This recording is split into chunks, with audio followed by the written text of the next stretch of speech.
믿음의 세계는 인간의 체계적인 이성으로 판단하는 물질 세계와는 다릅니다. 이 세상은 합리성이지요, 효율성이라는 그 하나의 인간의 이성에 기반을 두고 있습니다. 그러나 여러분, 예수님께서 이 보리떡 5개와 물고기 2마리로 5,000명을 먹이시고 12바구니를 거두었다고 얘기를 하면 이 세상은 어떻습니까? 고개를 흔드는 거예요. 상식적이지 않고 상식에 어울리지 않는다는 이유 때문이죠. 여러분, 그러나 성경은 어떻습니까? 성경은 이 세계가 초월자이신 하나님으로부터 나와서 그 하나님의 손에 의하여서 통치되어지고 다스려지고 인도되어진다고 하나님께서 우리에게 선포하고 있다는 것을 우리는 보게 되는 것이지요. 우리는 살기 힘들다고, 건강이 안 좋아졌으니, 관계가 꼬여 있으니 때때로 불안해하고 밤잠을 설치기도 하지 않습니까? 우울증이 찾아오기도 합니다. 그래서 수면제를 처방받지요. 어느 정도 해결되는 것 같습니다. 과학적이거든요. 굉장히 합리적인 선택이었죠. 그러나 생각해 보십시오. 여전히 죽음의 문 앞에 서 있는 인생을 발견하지 않습니까? 여전히 우울이라는, 여전히 불안이라는, 여러분, 그 앞에 서 있는 인생의 모습을 우리는 발견하게 되는 것이죠. 여러분, 이것이 인생입니다. 이것이 하나님 없는 인생의 한계입니다. 인생의 근본적인 문제는 약을 먹는다고 해서 돈으로서 해결되어지는 것이 아니기 때문이죠. 내 열심, 내 노력으로 여러분 해결할 수 있는 것이 아니란 말입니다. 그래서 우리에게 오늘도 믿음이 필요한 것이에요. 그래서 우리에게 오늘도 하나님 앞에 무릎 꿇고 기도하는 그 기도의 자리가 우리에게 필요해지는 것이지요. 여러분, 이것을 우리는 믿음이라고 이야기하는 것입니다. 여러분, 믿음이 헬라어로 보게 되면 피스티스였지 않습니까? 충성되다는 뜻이에요. 한결같다는 뜻입니다. 변함이 없다는 뜻이에요. 사도 바울은 로마서 1장 17절 말씀에서 복음에는 하나님의 의가 나타나서 믿음으로 믿음에 이르게 하나니 기록된 바 오직 의인은 믿음으로 말미암아 살리라 함과 같으니라 하였습니다. 여러분, 인생은, 사람은 변함없는 믿음으로 살아가는 존재라는 이야기이지요. 우리는 종종 기도한다고 되겠나? 라는 의심을 품기도 하지요. 여러분, 기도에 대해서 알지 못하기 때문에 하는 말이기도 합니다. 꼭 기억하십시오. 기도는 하늘의 문을 여는 마스터 키입니다. 할렐루야. 여러분, 기도는 하나님의 특별한 시간인 카이로스의 시간이지요. 카이로스의 공간을 열고 닫는 바로 그것이 기도의 자리, 믿음의 자리라는 것입니다. 오늘 우리 모두가 믿음의 기도로 기도의 자리에서 하나님의 특별한 시간인 그 카이로의 시간과 카이로스의 공간을 여는 놀라운 믿음의 자리, 기도의 자리에 설 수 있기를 축원합니다. 예수님은 예루살렘 성전으로 올라가셨습니다. 그리고 모든 것을 둘러보셨지요. 단순한 구경이 아니라 페리블레포였습니다. 예루살렘 성전에서 드려지는 그 예배를 주님께서는 상세하게, 자세하게, 치밀하게 둘러보셨다는 의미입니다. 예루살렘에서 올려드리지는 그 예배의 모습을, 성도들이 살아가는 그 믿음의 모습을, 그들의 일상의 삶의 모습을 주님께서는 둘러보시면서 천천히 아주 자세하게 살펴보셨다는 것입니다. 믿음의 열매, 삶의 열매를 찾고 계셨던 것이죠. 그러나 주님께서는 아무런 열매도 찾을 수 없었습니다. 형식과 껍질만 남아 있었습니다. 다음 날 예수님께서는 이른 아침이었지요. 베다니에서 일어나셔서 해가 뜨기 전에 예루살렘으로 다시 올라가셨습니다. 그리고 열매 없는 예루살렘, 강도의 소굴로 전락한 예루살렘을 주님께서는 보셨던 것입니다. 열매 없는 신앙이었지요. 하나님을 등진 삶의 자리였습니다. 이런저런 이유와 핑계로 기도가, 찬송이, 예배가, 말씀이 메말라 버린 그 성전의 모습을 주님께서 지금 보고 계시는 거예요.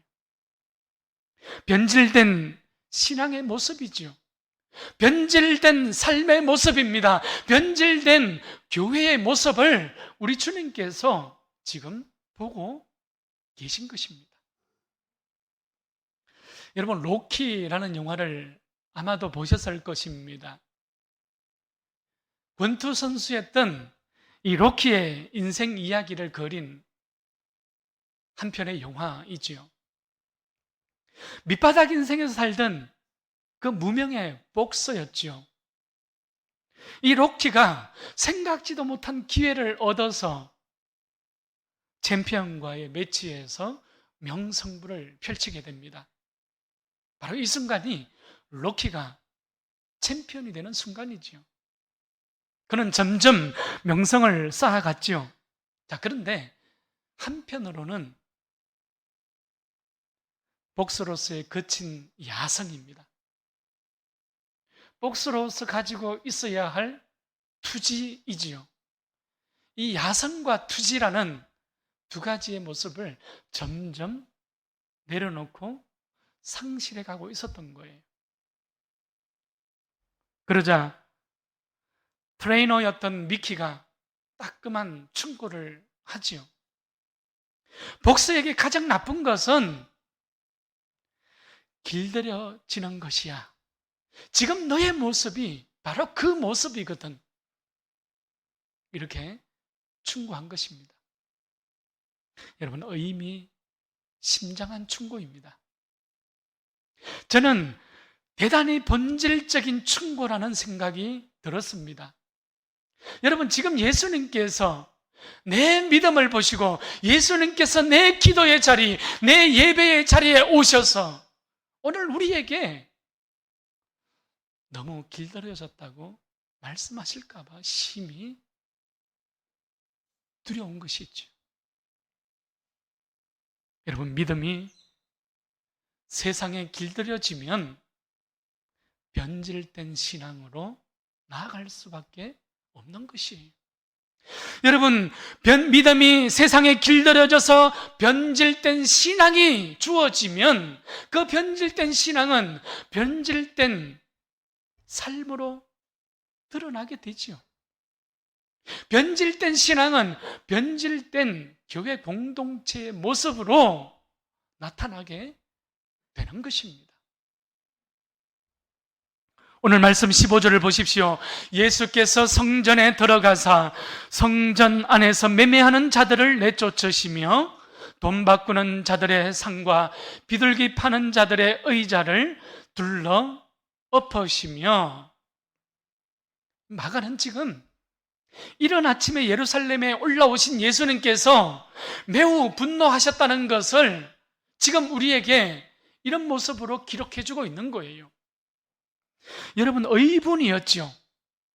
오늘 17절 말씀에 보게 되면 예수님은 변질되어진 예루살렘을 향하여서 하나님의 성전을 강도의 소굴로 만들었다고 주님께서는 책망하시고 주님께서는 한탄하고 계십니다. 그래서 매매하는 자들과 돈 바꾸는 자들, 그리고 비둘기 파는 자들의 상과 의자를 둘러 엎으셨던 거예요. 하나님께 예배드려야 할 교회가 무력과 탐욕으로 변질되어졌던 것이지요. 여러분, 하나님께 드려야 할 그 기도의 장소가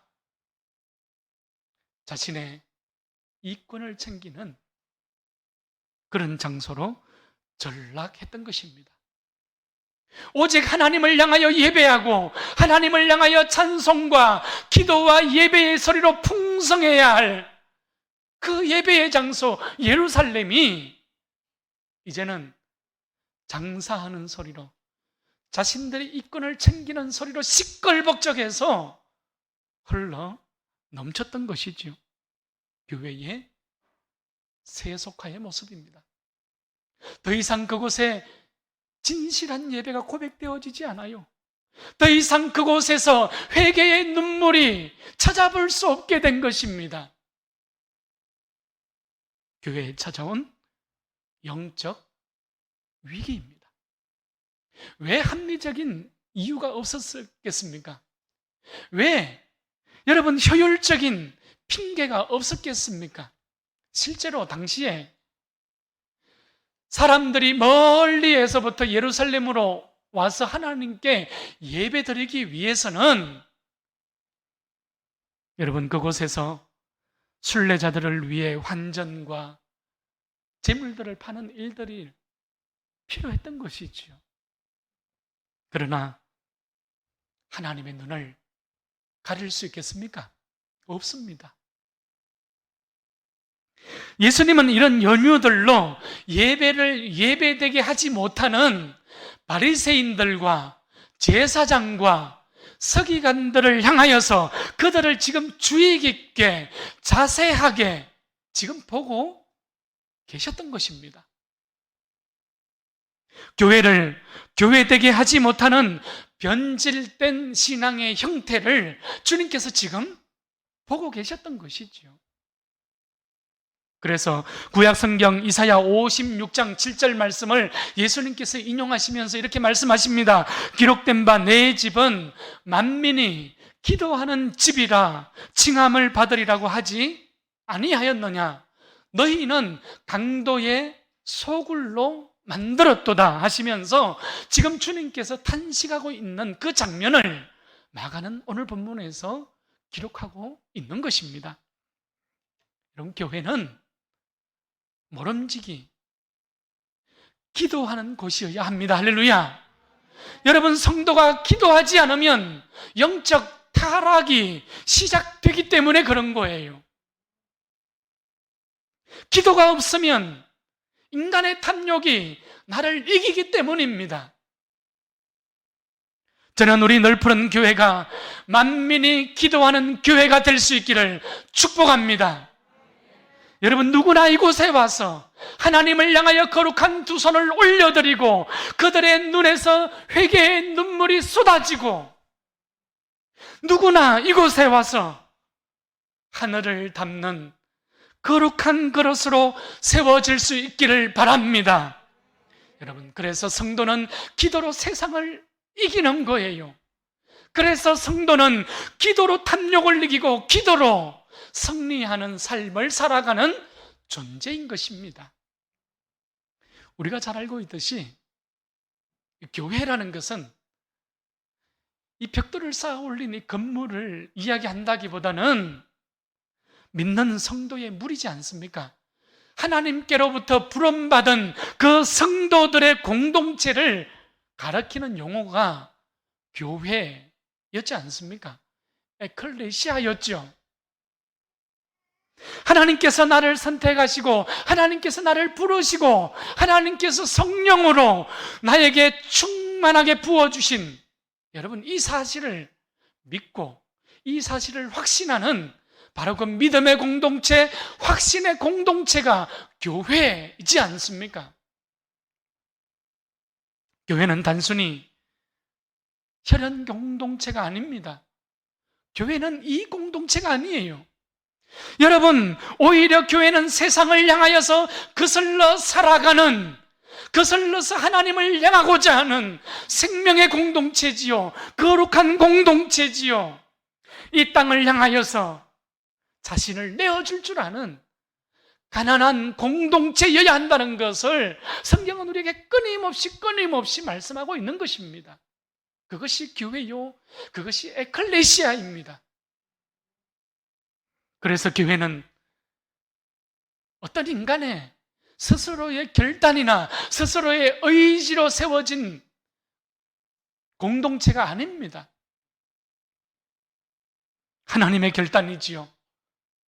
성령의 의지에 의해서 세워진 거룩한 공동체가 바로 교회라는 것입니다. 여러분, 성령의 의지, 하나님의 의해서 세워진 것, 이것이 바로 교회가 가지는 가장 중요한 특징 중에 하나이거든요. 요한복음 15장 16절입니다. 너희가 나를 택한 것이 아니요 내가 너희를 택하여 세웠나니 이는 너희로 가서 열매를 맺게 하고 또 너희 열매가 항상 있게 하여 내 이름으로 아버지께 무엇을 구하든지 다 받게 하려 함이라. 할렐루야. 여러분, 그래서 교회는 예수를 나의 구주로, 예수를 나의 왕으로, 예수를 나의 머리로 고백하는 그리스도의 몸인 공동체, 에클레시아가 되는 것입니다. 오늘 본문은 이런 성전에 사람들이 찾아왔어요. 오늘 본문에는 이런 성전에 사람들이 모여서 환전을 통해 하나님께 예배하고 비둘기를 파는 일들을 통해 예배하고 싶었어요. 그러나 여러분, 이 모든 것들이 그저 자신의 먹고 사는 문제였지요. 자신의 이윤만을 찾기 위한 하나의 수단으로 전락되어진 바로 그 눈먼 장사꾼들을 주님께서는 지금 꾸짖고 있다는 것을 우리는 발견하게 되는 거예요. 예배의 자리에 서 있지만 그들의 마음은 멀어지고 그들에게는 형식만 지키라고 했던 이스라엘 백성들을 꾸짖고 있는 것이지요. 그들의 무뎌진 신앙, 그들의 변질된 신앙을 주님께서 꾸짖고 계시는 것입니다. 하나님께서 우리를 교회로 불러내 주신 이유가 무엇입니까?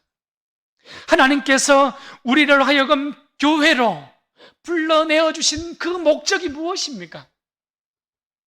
많은 이유와 많은 목적이 있겠지만 오늘 본문에서는 우리로 하여금 성령 안에서 가난한 심령이 되어 하나님을 향하여 기도하는 집으로 우리를 불러주셨다는 것입니다. 여러분, 성령의 능력 안에 있는 교회이지요.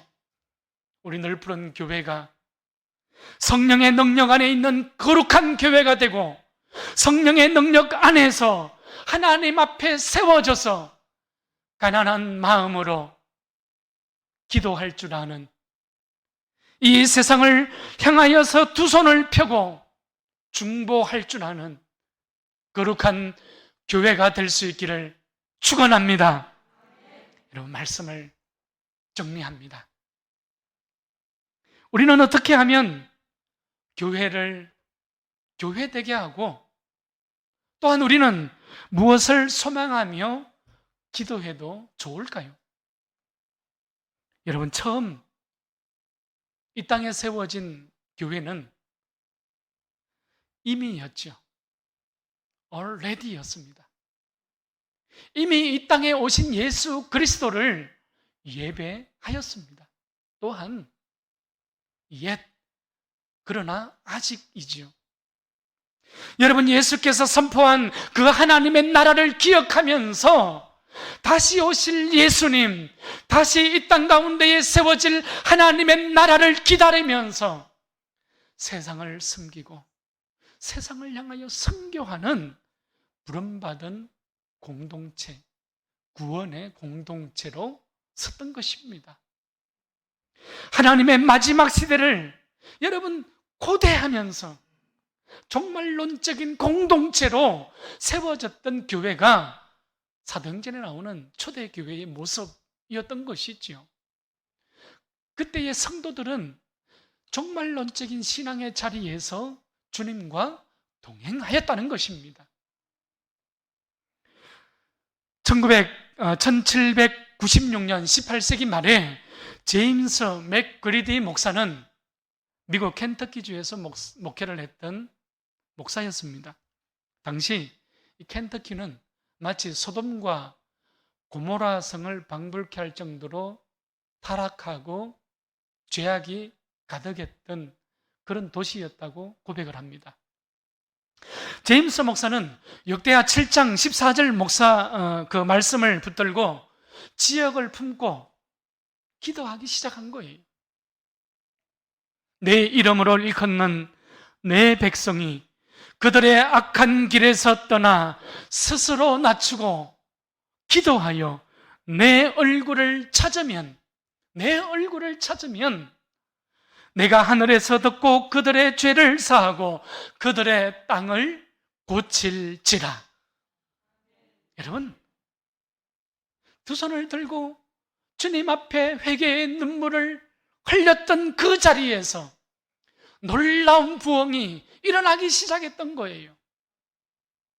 한 번은 성찬식을 나누는데 무려 10,000여 명이 넘는 사람들이 몰려들어서 하나님의 나라를 사모했다고 합니다.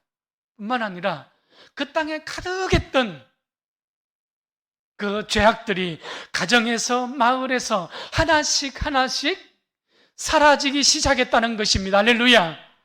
여러분, 저는 우리나라의 판사들이 더 이상 재판할 것들이 없어서 법원이 문을 닫고 법원이 더 이상 존재하지 않는 나라가 되기를 소망합니다. 여러분, 변호사들이 인기 없는 직업이 되기를 축복합니다. 변호사들이 저를 싫어하겠습니다. 여러분, 우리 함량이 하나님의 말씀 앞으로 돌아서서 회개의 눈물을 흘리고 음주와 횡령과 사기와 착복과 강도, 이런 모든 범죄가 뿌리째 뽑아지는 하나님의 도성이 될 수 있기를 축복합니다. 여러분, 어디로부터 시작되는 것입니까? 바로 회개의 자리로부터 시작되는 것이에요. 우리의 가슴을 찢는 자리지요, 옷을 찢는 것이 아니라 우리의 중심을 찢는 것입니다. 우리의 중심을 하나님께로 돌려 세우는 바로 그 자리로부터 이런 회복과 이런 영적 부흥이, 온전한 부흥이 일어나게 되는 것이에요.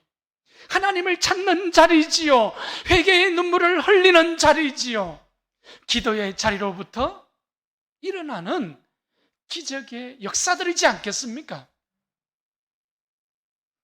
우리가 믿음으로 기도하는 그 자리에서 하나님은 역사하십니다. 할렐루야.